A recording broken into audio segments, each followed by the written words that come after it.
Hey everybody, and welcome back to my channel. I wanted to make a quick video for you all explaining how I bought my first house at 23 years old. It's a little bit sooner than most people these days buy their first house, and I did it on just a single income.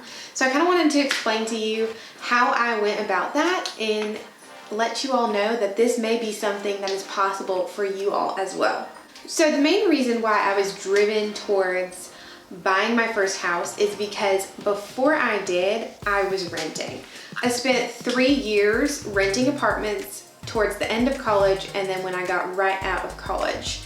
And the reason that I did this is because I had in my head that I was going to need thousands and thousands of dollars saved up for a down payment on a house, and that owning a home seemed so permanent.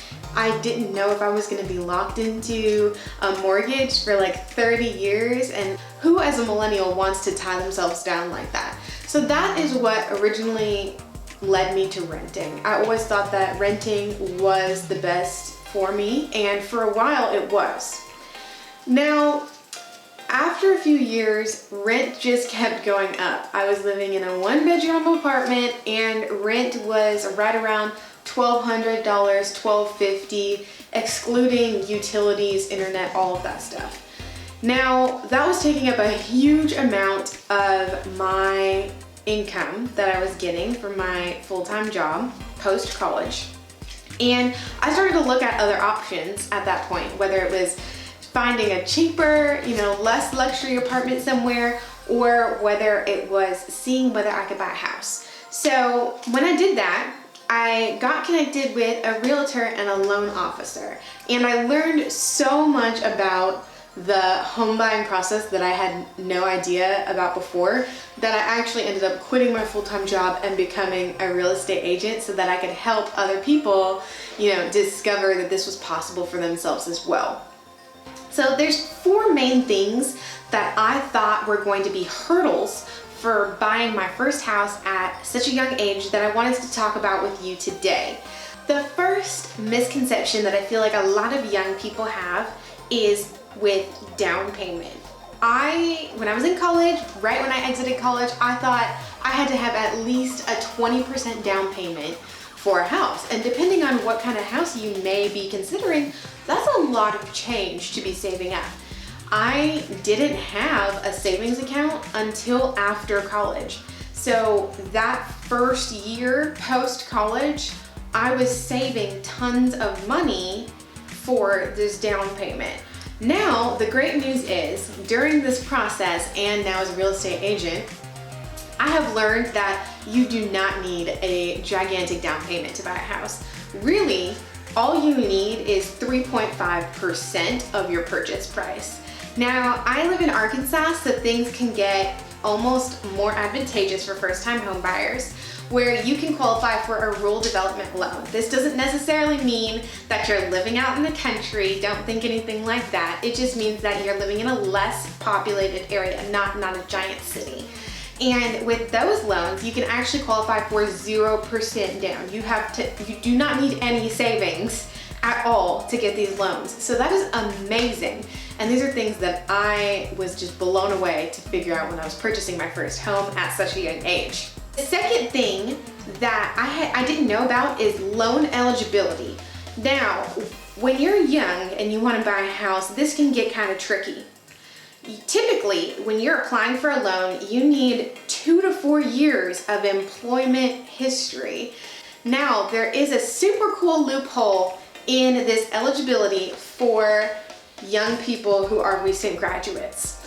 If you graduated college or graduated from some type of undergraduate degree program, getting your associate's, bachelor, whatever, and then you pretty quickly went straight into a job, a full-time job, what mortgage lenders can do is they can count that education that you did, getting those degrees, as employment history. The third thing that I got almost tripped up on is credit. You want to make sure that you have a good credit history, that you're making your payments on time, you really want to make sure that at the time of applying for your mortgage loan, you do not have really high credit card bills, anything like that. Initially, I got rejected for a loan from my lender, and I was just blown away by this. I knew that I had student loans, which we'll get to in a minute, but I didn't understand why he was saying that my debt to income ratio wouldn't support me getting a mortgage. And I was so surprised by this because I knew that the type of house I wanted to get was gonna be less expensive for me monthly than what I was paying for in rent for my apartment. And what I actually forgot about at that time was that I was still on a conjoined family credit card with my parents. But basically, since I was an authorized user on that account, the charges that were on the conjoined credit account were reporting as my credit to my credit report. And when you are a college student who just got their first job out of college and you have thousands of dollars reported on this credit card as being owed, that was my issue. So long story short, we found a workaround and I got taken off that card, and that is how I ended up qualifying for the loan. So just be cognizant of that. Make sure that you do know what is reporting on your credit. Get a free report from the credit bureaus and make sure that everything looks correct to you. The last thing that I want to talk about is student loans, car loans, things of that nature. Now, these are also going to be factored into that debt versus income ratio. Basically, lenders are not gonna look at, oh my gosh, for example, me, I had over $12,000 in student debt when I graduated. They were not like, oh my gosh, she's only making X amount and she has $12,000 in student debt, there's no way that we can give her a loan. They're not looking at that. Same with car payments. They are looking at how much are you making from your job monthly, and how much are you having to pay towards those loans monthly. And as long as you're in a good standing and you're not allocating all of your monthly income from your job to those loans, you should be in a good place. That's something that I know a lot of people feel like, oh, I just got through med school, I just got through normal school, I've got student loans, there's no way that I could possibly qualify.